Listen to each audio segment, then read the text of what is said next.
Hello friends, welcome to Bismi Samayal. இன்னைக்கு நம்மளோட வீடியோல இந்த வெயிலுக்கு ஏத்த மாதிரி நல்ல சில்லுன்னு ரோஸ் மில்க் எப்படி செய்யறதுன்னு பார்க்கலாம். ரோஸ் மில்க் செய்யறது ரொம்பவே ஈஸி தான், பட் நிறைய இடங்கள்ல பார்த்தோம்னா ரோஸ் மில்க் ரொம்ப தண்ணியா இருக்கும். ஸோ திக்காக இருக்கிறதுக்கு நம்ம எக்ஸ்ட்ராவாக ஒரே ஒரு பொருள் சேர்த்தா போதும். என்ன பொருள் சேர்க்குறோம், எப்படி சேர்க்குறோன்றதை இந்த வீடியோவில் நம்ம பார்க்கலாம். ஃபஸ்ட்டு நம்ம சப்ஜா சீட்ஸ் ஊற வச்சிடலாம். ஒரு பவுலில் 1 டீஸ்பூன் அளவுக்கு சப்ஜா விதைகள் எடுத்துக்கிறேன். இதில் 1 கிளாஸ் அளவுக்கு தண்ணி சேர்த்து இதை ஒரு 10 நிமிஷத்துக்கு ஊற வச்சுக்கலாம். இந்த சப்ஜா விதைகளை நம்ம ரோஸ் மில்கில் சேர்க்கும்போது உடம்புக்கு குளிர்ச்சி தரும். இது உடம்புக்கு ரொம்பவே நல்லது. இது பாதாம் பிசின்னு சொல்லுவாங்க. இதுவும் நம்ம உடம்புக்கு நல்ல குளிர்ச்சி தரக்கூடியது தான். இந்த பாதாம் பிசின் நான் 2 பீஸ் எடுத்திருக்கேன். இதை ஒரு கிளாஸில் சேர்த்துக்கலாம். இப்போது இதில் ஒரு அரை கிளாஸ் அளவுக்கு தண்ணி சேர்த்துக்கிறேன். இது 8 மணி நேரத்துக்கு நல்லா ஊறணும். ஊறினதுக்கப்புறமா டிரான்ஸ்பரண்ட்டாக பார்க்குறதுக்கு ஜெல்லி மாதிரி இருக்கும். இது ஊறினதுக்கப்புறமா நான் உங்களுக்கு காட்டுறேன். ரோஸ் மில்க் செய்கிறதுக்காக நான் இன்றைக்கி 1 லிட்டர் அளவுக்கு பால் எடுத்திருக்கேன். இந்த பால் காய்ச்சாத பால் தான். இப்போ நம்ம ஸ்டவ் ஆன் பண்ணி இந்த பாலை காய்ச்சிக்கலாம்.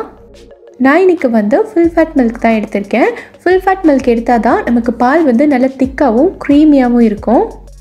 பால் நல்லா பொங்கி வரும்போது இது சிம்மில் வச்சிடுங்க.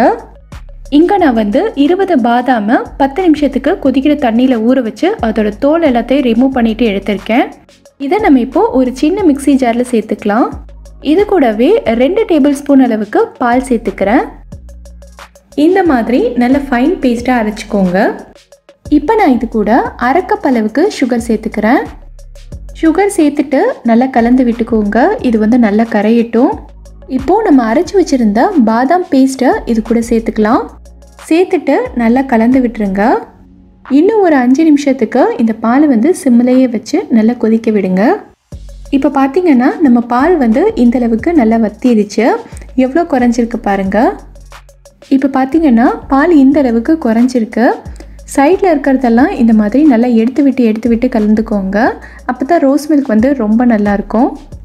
இப்போ நம்ம இது கூட ரோஸ் மில்க் எசன்ஸ் சேர்த்துக்கலாம். ஒரு 1/4 டீஸ்பூன் அளவுக்கு சேர்த்துக்கோங்க. நான் இன்றைக்கி ரோஸ் மில்க் எசன்ஸ் சேர்த்துருக்கனால கம்மியாக சேர்த்துருக்கேன். இதுவே ரோஸ் மில்க்குக்காக ரோஸ் மில்க் சிரப்னு கிடைக்கும். அது சேர்த்திங்கன்னா 4 டேபிள் ஸ்பூன் கிட்ட சேர்க்குற மாதிரி இருக்கும். அது மட்டும் இல்லாமல் ரோஸ் மில்க் சிரப்பில் சுகர் சேர்த்துருப்பாங்க. ஸோ உங்களோட இனிப்புக்கு ஏற்ற மாதிரி நீங்கள் அட்ஜஸ்ட் பண்ணிக்கோங்க. நல்லா கலந்து விட்டுட்டு ஸ்டவ் ஆஃப் பண்ணிக்கோங்க. இந்த மாதிரி நம்ம பாதாமை அரைச்சி சேர்க்கும்போது நம்ம ரோஸ் மில்க் நல்லா திக்காக இருக்கும். குடிக்கிறதுக்கும் ரொம்பவே டேஸ்ட்டாக இருக்கும். இந்த மாதிரி நீங்கள் ஒரு தடவை ட்ரை பண்ணி பாருங்கள். இப்போ பார்த்தீங்கன்னா உங்களுக்கே தெரியும் நம்ம ரோஸ் மில்க் எந்த அளவுக்கு திக்காக வந்திருக்குன்னு. இந்த ரோஸ் மில்க் நல்லா ஆறுனதுக்கப்புறமா நம்ம இதை எடுத்து ஃப்ரிட்ஜில் வச்சிடலாம். நல்லா சில்லுன்னு ஆனதுக்கப்புறமா வெளியில் எடுத்துக்கலாம். நம்மளோட ரோஸ் மில்க்கை இன்னும் ஸ்பெஷல் ஆக்கிறதுக்காக நம்ம ஜெல்லி செஞ்சு அதையும் ரோஸ் மில்கில் ஆட் பண்ண போகிறோம். இந்த பாத்திரத்தில் 4 கப் அளவுக்கு தண்ணி எடுத்திருக்கேன். இதில் கடற்பாசி இந்த மாதிரி கொஞ்சம் சின்னதாக கட் பண்ணி வச்சுருக்கேன். இதை உள்ளே சேர்த்துக்கிறேன். உங்ககிட்ட அகரகர் பவுடர் இருந்துச்சுனாலும் நீங்கள் அதையே சேர்த்துக்கலாம். ஒரு தடவை இந்த மாதிரி நல்லா கலந்து விட்டுக்கோங்க. இந்த தண்ணி நல்லா கொதிக்கணும். தண்ணி கொதிக்க நம்ம சேர்த்த கடற்பாசி நல்லா கரைஞ்சிட்டே வரும். இப்போ பார்த்திங்கன்னா தெரியும் இந்த அளவுக்கு கரைஞ்சிருக்கு. நம்ம சேர்த்த கடற்பாசி எல்லாமே இந்த தண்ணியில் நல்லா கரைஞ்சிருச்சு. இப்போ நம்ம சுகர் சேர்த்துக்கலாம். இப்போது 1/4 கப் அளவுக்கு சுகர் சேர்த்துக்கிறேன். நம்ம சேர்த்த சர்க்கரை நல்லா கரையணும். அது வரைக்கும் இதை நல்லா கலந்து விட்டுக்கோங்க. இப்போ பார்த்திங்கன்னா நம்ம சேர்த்த கடற்பாசி சுகர் எல்லாமே நல்லா கரைஞ்சிருச்சு. இப்போ நான் இது கூட ரெட் ஃபுட் கலர் சேர்த்துக்கிறேன். ரெட் கலர் தான் சேர்க்கணும்னு கிடையாது. உங்களுக்கு என்ன கலர் விருப்பமோ அது சேர்த்துக்கலாம். நம்ம முன்னாடியே சேர்த்த ரோஸ் மில்க் எசன்ஸ் கூட இதில் சேர்த்துக்கலாம். அது சேர்த்தாலும் இன்னும் ஃப்ளேவர்ஃபுல்லாக ரொம்ப நல்லாயிருக்கும். இப்போது இதை நம்ம ஒரு கிளாஸ் ட்ரேயில் ஊற்றி செட் பண்ணிக்கலாம். இந்த மாதிரி ஒரு வடிகட்டி வச்சு ஃபில்டர் பண்ணி ஊற்றிக்கோங்க. ஏன்னா சப்போஸ் இதில் கடற்பாசி கரையாமல் இருந்துச்சுன்னா நம்ம ஃபில்டர் பண்ணும்போது தனியாக எடுத்துடலாம். இதை ஒரு 20 மினிட்ஸில் செட் ஆயிரும். அதுக்கப்புறமா நீங்கள் கட் பண்ணிக்கலாம்.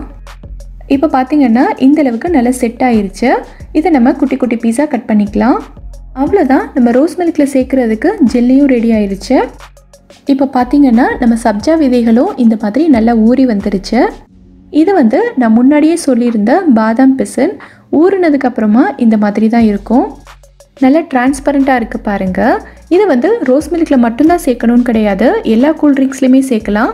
உடம்புக்கு நல்ல குளிர்ச்சியை தரும். 2 பீஸ் தான் போட்டேன். ஊறினதுக்கப்புறமா எவ்வளோ வந்திருக்கு பாருங்கள். இதை வந்து ஜிகர்தண்டாலெல்லாம் போடுவாங்க, ரொம்ப நல்லாயிருக்கும்.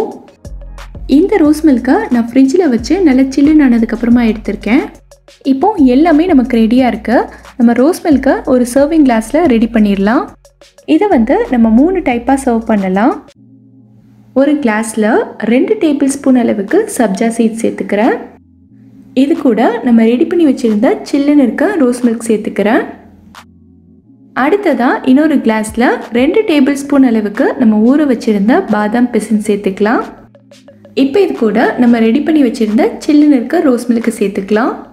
இந்த பாதாம் பிசின் வந்து உடம்புக்கு ரொம்ப குளிர்ச்சி தரும். சைனஸ் பிரச்சனை இருக்கவங்களுக்கெல்லாம் இது ஒத்துக்காது. ஸோ உங்கள் உடம்புக்கு செட் ஆகுமான்னு பார்த்துட்டு நீங்கள் சேர்த்துக்கோங்க.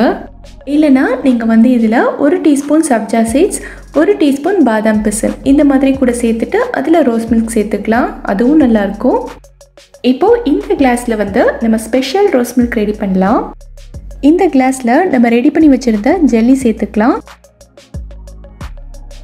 அடுத்து சில்லுன்னு இருக்க ரோஸ் மில்க் சேர்த்துட்டு 1 டீஸ்பூன் அளவுக்கு சப்ஜா சீட்ஸ், அப்புறம் 1 டீஸ்பூன் அளவுக்கு பாதாம் பிசின் சேர்த்துட்டு எல்லாத்தையும் நல்லா மிக்ஸ் பண்ணிக்கலாம். அவ்வளோதான், நம்மளோட ரோஸ் மில்க் ரெடி ஆயிடுச்சு. இதே மாதிரி நீங்களும் ட்ரை பண்ணி பார்த்துட்டு எப்படி இருந்ததுங்கிறத கீழே இருக்கக்கூடிய கமெண்ட் பாக்ஸில் எனக்கு சொல்லுங்கள். இந்த வீடியோ பிடிச்சிருந்தா லைக் பண்ணுங்கள். உங்கள் ஃப்ரெண்ட்ஸ், உங்கள் ஃபேமிலி மெம்பர்ஸ் கூட இந்த வீடியோவை ஷேர் பண்ணுங்கள்.